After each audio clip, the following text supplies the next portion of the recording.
Okay, did this so much, enjoyed it so much for paper one, why not do it for paper two? So, paper two, 2018 paper. A lot of you, I think, for multiple reasons. One, revised more, felt more content, secure, shorter paper, the timing of it with your exams, so you didn't have lots of other split focuses, made this a better paper for you. Some potential would have seen the paper in the results anyway, but as I said, there's lots of reasons why this was a better paper. Traditionally, paper two is poor across the country. For our school, it is definitely the lesser of the two, and the issue with this one being better is it's worth less overall percentages of your GCSE. It's worth 24%. As we spoke about in the last one, it's worth 36%. It's worth less marks, so it's 70 instead of the 90, so you have less time on it as well.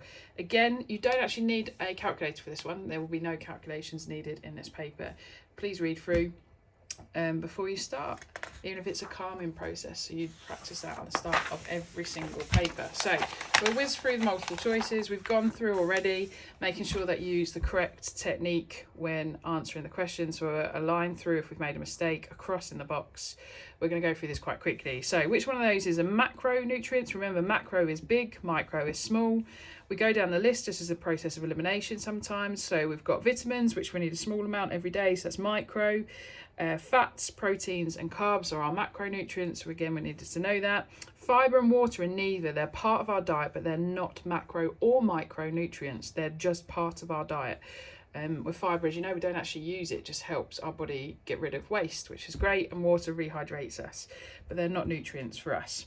Which one of the following, so the only option was B on that one. Most of us got that, which was great. Which one of the following is most likely to decrease the risk of osteoporosis?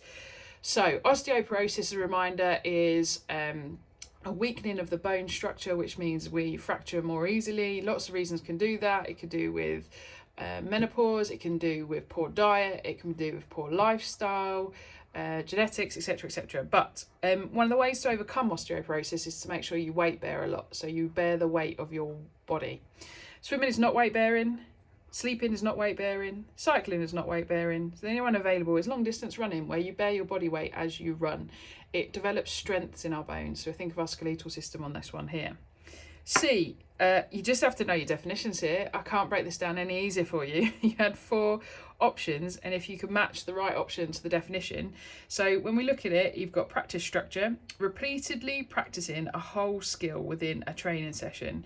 So it's doing the same thing over and over and over again. So you're fixed on one activity. It's not distributed, so it's not multiple different things. It's not saying what that skill is simple or if it's variable or not. It doesn't say any of that. So it can't look at simple and can't look at variable. It's fixed and distributed. The idea of it not changing, fixed. Most of you guessed it, I think, if not got it right on that one, if you were confident with it. And then we've got D. So D, you've got which one of those is the best example of an open skill. They literally list 3 closed skills. So it wasn't even some were random things that are nothing to do with skills or not. So a tennis serve, you can practice that exactly the same way as you can in a match. A shot put, same thing, not affected by the environment, the same as a cartwheel, that's in yours. A pass in football, there's so many variables. You've got players, distance, phase in the pitch, wind, defenders, attacking, defending. You've got lots of decisions to make in the moment to make a perfect pass, who to pass to, who's on a run, are they offside, multiple layers of things to think about. So the obvious one there was a pass in football.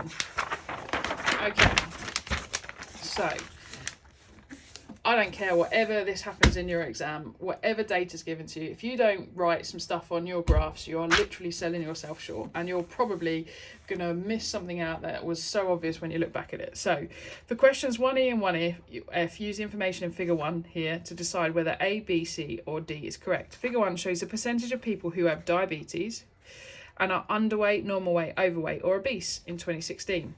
So the first thing I wanted to look at is where's my highs and my lows. So I go from, because obviously we've got male and female, they're pretty much the same. So male is lower than female in the normal category.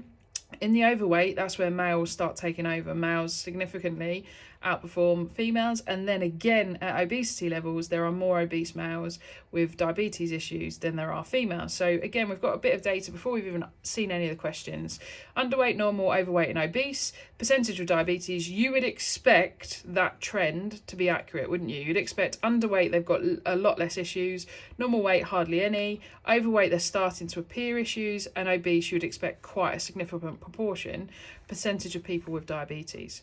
So first question, identify which of the following weight groups has the highest percentage of people with diabetes. We've already done this, lowest and highest. It's the first thing I looked at before I even looked at the questions. Great.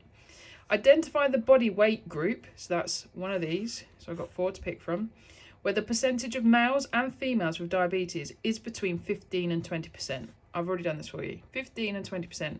So which one of these groups lives between those two things?